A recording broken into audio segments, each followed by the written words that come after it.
अमरीकी सदर से इसराइली वज़ीर आज़म की मुलाकात। सदर डोनाल्ड ट्रंप ने कहा कि नेतन्याहू को बताया है कि ईरान से डील तरजीह है। डील नहीं होती तो देखेंगे कि मुज़ाकरात का क्या नतीजा निकलता है।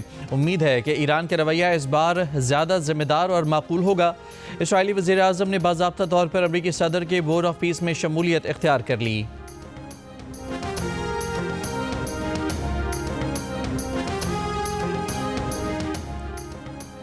वज़ीर आज़म की हिदायत पर मौजूदा सोलर सार्फिन से नेट बिलिंग वसूल न करने का फैसला।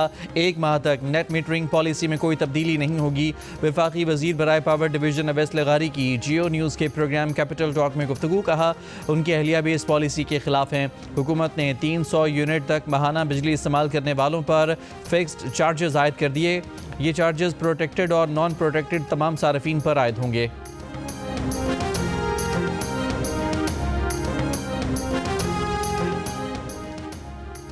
वज़ीर आज़म शहबाज शरीफ का इस्लामाबाद में दहशतगर्दी का निशाना बनाई गई मस्जिद खदीजातुल कुबरा का दौरा। कहा कि इस वाक़े से बदतरीन बर्बरियत की कोई और मिसाल नहीं है। ये वाक़या तफरीक पैदा करने की साजिश थी जो कि नाकाम हो गई है। शोहदा के वर्सा को 50 लाख रुपए फ़ी का इमदाद देने का ऐलान किया। शदीद ज़ख्मियों को 30 लाख और मामूली ज़ख्मियों को 10 लाख रुपए फ़ी कस दिए जाएंगे। वज़ीर आज़म ख़ुद को हमलावर को रोकने वाले ओन अब्बास शहीद के घर भी गए। ओन अब्बास की बहादुरी की तारीफ़ की।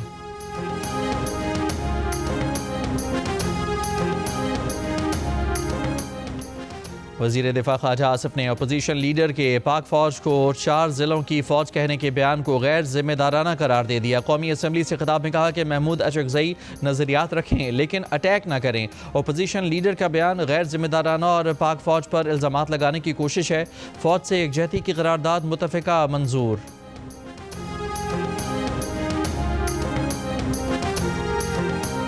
कौमी असम्बली में कायदे हिज़्ब इख्तिलाफ महमूद अचकज़ई अपने अल्फाज पर कायम। ख्वाजा आसिफ को जवाब देते हुए कहा कि कभी जज्बाती बातें नहीं की।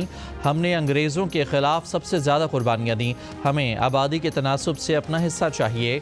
हमें हक़ के हुक्मरानी में अपना हिस्सा चाहिए। क्या ये पार्लियामेंट मार्शल लॉ को जायज़ करार देने के लिए है? आइन के दायरे में रहने वाली फ़ौज को सलाम पेश करते हैं।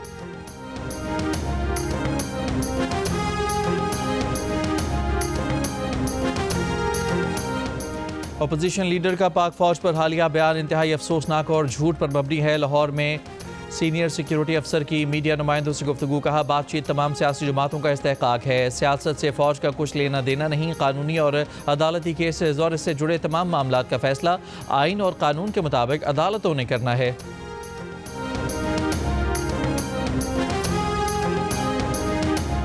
डेरा इस्माइल खान के इलाके वांडा बड में पुलिस पर दहशतगर्दों की फायरिंग से SHO फ़हीम मुमताज़ समेत 4 एहलकार शहीद हो गए।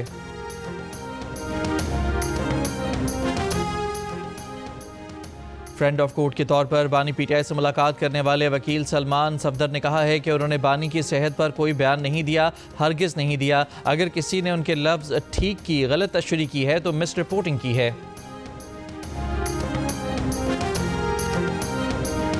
बांग्लादेश में आम इंतखाबात और रेफरेंडम के लिए वोट आज डाले जाएंगे। चीफ इलेक्शन कमिश्नर बांग्लादेश का कहना है कि इंतखाबी अमल शफाफ, आज़ाद और गैर जानिबदार बनाने के लिए इक़दामात मुकम्मल कर लिए हैं।